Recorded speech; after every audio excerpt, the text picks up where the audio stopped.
അടുപ്പമുള്ള ഒരു കലാകാരനാണ്, മിമിക്രി ആർട്ടിസ്റ്റാണ്. വിനോദിന്റെ ഒരു നന്മ മനസ്സിലാക്കാൻ ഞാൻ ചെറിയൊരു കഥ. എൻ്റെ പഞ്ചവർണ്ണ തത്ത എന്ന് പറയുന്ന സിനിമ സംവിധാനം ചെയ്യുന്ന സമയത്ത് ഞാൻ KS പ്രസാദേട്ടനെ വിളിച്ചിട്ട് പറഞ്ഞു, പ്രസാദേട്ടൻ ഒരുപാട് കലാകാരന്മാരെ കൊണ്ട് ലോകം മുഴുവൻ പോയിട്ടുള്ള ആളാണ്, ഒരുപാട് കലാകാരന്മാർക്ക് അവസരങ്ങൾ വാങ്ങിച്ചു കൊടുത്തിട്ടുള്ള കലാകാരനാണ്. അപ്പം ഞാൻ അദ്ദേഹത്തോട് ചോദിച്ചു, എൻ്റെ സിനിമയിൽ ഏതെങ്കിലും ഒരു ചെറിയ വേഷം നിങ്ങൾ ചെയ്യുമോ, പ്രസാദേട്ടൻ ചെയ്യുമോ? അത് വെറുതെ എൻ്റെ ഒരു ആഗ്രഹം കൊണ്ടാണ്. നിങ്ങൾ മിമിക്രി എന്നും പറഞ്ഞ് ആദ്യം നിരന്ന് നിന്ന 4 പേരിൽ ഒരാളല്ലേ, ഒരു ചെറിയ വേഷം ചെയ്യുമോ എന്ന് ചോദിച്ചപ്പോൾ അദ്ദേഹം എന്നോട് പറഞ്ഞു, അങ്ങനൊരു വേഷം നീ എനിക്ക് തരാൻ ഉദ്ദേശിക്കുന്നുണ്ടെങ്കിൽ ആ വേഷം എനിക്ക് തരണ്ട, ഞാൻ പറയുന്ന ഒരാൾക്ക് നിനക്ക് കൊടുക്കാൻ പറ്റുമോ എന്നും ചോദിച്ചിട്ട് ആ വേഷം ചെയ്ത ആളാണ് വിനോദ് ഗിന്നസ് എന്ന് പറയുന്നത്. അതിന് ഒരുപാട് താങ്ക്സ് വിഷ്ണുവിനോടുണ്ട്. കാരണം എനിക്ക് ആദ്യമായിട്ട് ഒരു പ്രതിഫലം കിട്ടുന്ന ഒരു സിനിമയും പഞ്ചവർണ്ണ തത്തയാണ്. ഫ്രീ ആയിട്ട് ആ പടത്തിൽ ആരും അഭിനയിച്ചിട്ടില്ല.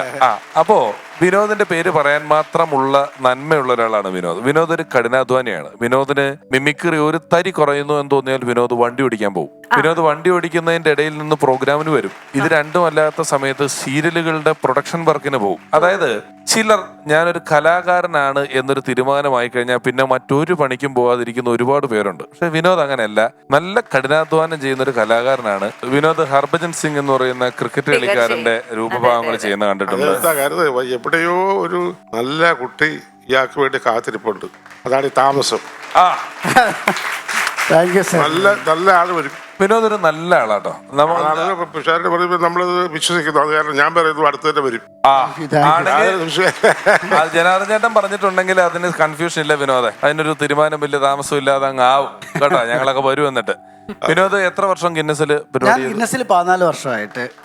മിമിക്രിയിലേക്ക് എങ്ങനെ എത്തിപ്പെട്ട ആളാണ്? ഞാൻ ഹർഭജൻ സിംഗിന്, ഇന്ദ്രൻസ്, ബാബു നമ്പൂതിരി, ശ്രീ രവിശങ്കർ ഇവരുടെയൊക്കെ ഫിഗറുകളും സൗണ്ട് എടുത്താണ് വന്നത്. പിന്നെ ആദ്യ കാലഘട്ടത്തിൽ മിമിക്സ് ഗാനമേള ഉണ്ടായിരുന്നു. മിമിക്സ് ഗാനമേളയിൽ ഞാൻ മ്യൂസിക് ചെയ്ത് സ്ട്രിങ്സ് വായിച്ചാണ് നമ്മൾ വന്നിട്ട്. പിന്നെ അത് കോമഡിയായി, പിന്നെ ഫിഗർ ഓരോരുത്തർ കാണുമ്പോൾ ഇങ്ങനെ പറയുക. അന്ന് താടി ഉണ്ടായിരുന്നു, പിന്നെ ഇപ്പൊ താടിയൊക്കെ പഠിച്ചോണ്ട് ശ്രീ രവിശങ്കർ ആയിട്ടൊക്കെ താടിയൊക്കെ വെച്ചിട്ട് വന്നു കഴിഞ്ഞാൽ നിങ്ങൾക്ക് നല്ല ചായ ആയിരുന്നു. ഞാൻ സ്റ്റേജിൽ വലിയ കൈഡി കിട്ടുന്ന ഐറ്റം ആയിരുന്നു. അതല്ല അല്ലേ? ശബ്ദങ്ങൾ ആരൊക്കെയായിരുന്നു അനുകരിച്ചിരുന്നത്? ശബ്ദം ഇന്ദ്രൻ സേട്ടന്റെയും പിന്നെ ബാബു നമ്പൂതിരി. ഏതാ, നമുക്ക് ഒരു ചെറുത് കേൾപ്പിക്കാൻ പറ്റുമോ? സത്യത്തിൽ പാഞ്ചാലിക്കുട്ടിന്ന് കേട്ടപ്പോഴേ എന്റെ കരളൊന്ന് പിടിച്ചതാ. 5 പേരെ ഭർത്താവായി വാഴിക്കാന്ന് വെച്ചാൽ അത് ഭയങ്കരം തന്നെ. അപ്പൊ ഞാൻ പോയിട്ട് പിന്നെ വരാം. പിന്നെ ഇന്ദ്രൻ സേട്ടന്റെ ആട് 2 ഒരു ഡയലോഗ് ഉണ്ട്. ഹലോ, സമരമെന്ന് പറഞ്ഞ് കുറ്റിക്കാട്ട് നടന്നു എന്നെ കൊണ്ട് പറയിക്കണ്ട. അത് പറഞ്ഞപ്പോ എന്താടോ തന്റെ മുഖം ഒന്ന് ചൊളിങ്ങിപ്പോയത്? എന്താടോ തന്റെ നെറ്റിക്കൊരു തിലവക്കുറി? അത് പാറ്റച്ചിഹ്നം പോലെ ഉണ്ടല്ലോ. ഏറ്റവും പുതിയ വിശേഷങ്ങൾ ഉണ്ടല്ലോ, ഒരു ട്രൂപ്പ് ഒക്കെ സ്റ്റാർട്ട് ചെയ്യാൻ പോകുന്നു.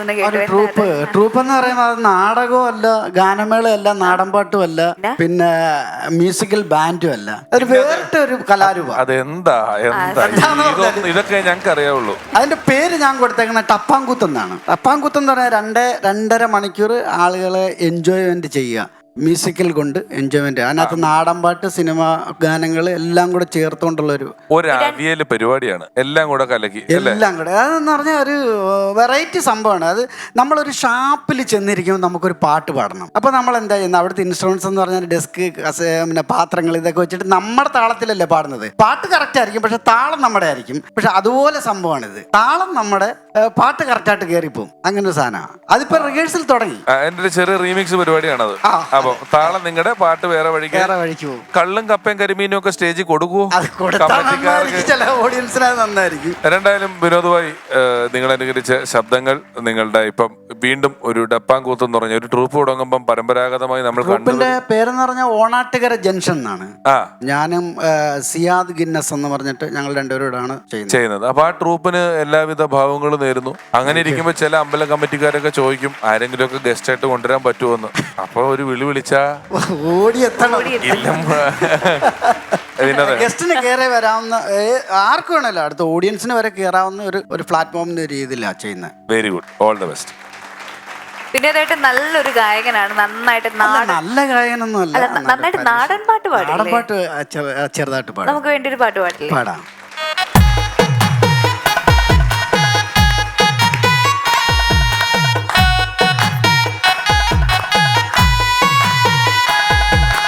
അന്തിക്കണ്ണെത്തുന്ന നേരത്ത് ഞങ്ങളെ അമ്മയെ നോക്കിയിരുന്നേ. എണ്ണക്കറുക്കുള്ള അമ്മ മുന്നാടി നെല്ലും പറിക്കും പറിച്ചോണ്ടും വന്നേ. അന്തിക്കണ്ണെത്തുന്ന നേരത്തെ ഞങ്ങളെന്റെ അമ്മയെ നോക്കിയിരുന്നേ. എണ്ണക്കാറുപ്പുള്ളന്റെ അമ്മ മുന്നാഴി നെല്ലും പറിച്ചോണ്ടും വന്നേ.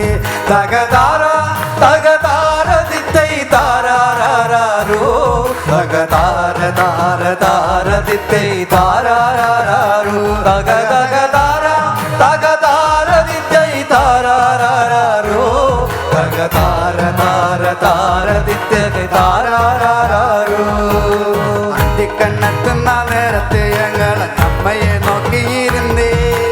എണ്ണക്കാറുപ്പുള്ളന്റെ അമ്മ മുന്നാഴി നെല്ലും പറിച്ചോണ്ടും വന്നേ.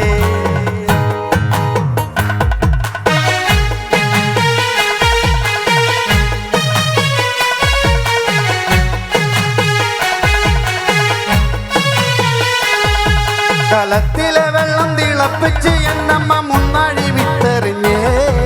അടുപ്പിന് ചുറ്റിനും കുഞ്ഞുങ്ങളെല്ലാരും കാക്കയെ പോലെ കരഞ്ഞേ. കലത്തിലെ വെള്ളം തിളപ്പിച്ച് എന്നമ്മ മുന്നാഴി വിട്ടെറിഞ്ഞേ. അടുപ്പിന് ചുറ്റിനും കുഞ്ഞുങ്ങളെല്ലാരും കാക്കയെ പോലെ കരഞ്ഞേ. തകതാര തകതാര ദിത്തൈ താരാരാരോ, തകതാര താര താര ദിത്തൈ താരാരാരോ, തകതകതാര തകതാര ദിത്തൈ താരാരാരോ, തകതാര താര താര ദിത്തൈ താരാരാരോ, തകതകതാര തകതാര ദിത്തൈ താരാരാരോ, തകതാര താര താര ദിത്തൈ താരാരാരോ, തകതകതാര തകതാര ദിത്തൈ താരാരാരോ, തകതാര താര ദിത്തൈ താരാരാരോ. അപ്പോൾ വിനോദേട്ട, ഓണാട്ടൂര ജംഗ്ഷന് എല്ലാവിധ ഭാവങ്ങളും നേരുന്നു. നന്നായി തന്നെ അത് സക്സസ്ഫുൾ ആവട്ടെ. വൺസ് അപ്പോൺ എ ടൈമിന്റെ വേദിയിൽ എത്തിയിട്ടില്ല. ഒരുപാട് സന്തോഷം. ഞങ്ങളുടെ ഒരു സ്നേഹാദരം തീർച്ചയായിട്ടും ഏറ്റുവാങ്ങണം. അത് അദ്ദേഹത്തിന് നൽകാനായിട്ട് രമേശ് ഏട്ടനെ ക്ഷണിക്കുന്നു. ഒപ്പം നമുക്കേറെ പ്രിയങ്കരനായ ജനാർദ്ദൻ സാറിനെയും ഈ വേദിയിലേക്ക് ക്ഷണിക്കുകയാണ്. പ്ലീസ്.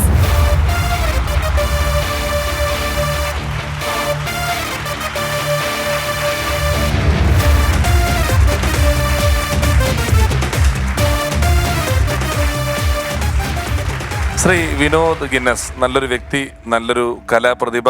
ഒരുപാട് കലയുടെ സമസ്ത മേഖലകളിൽ അദ്ദേഹം ഗായകനാണ്, മിമിക്രി ആർട്ടിസ്റ്റാണ്, ഫിഗർ ഷോകൾ അവതരിപ്പിക്കുന്നു, ഇപ്പോഴൊരു ട്രൂപ്പിന്റെ ഉടമ കൂടിയായി മാറിയിരിക്കുന്നു.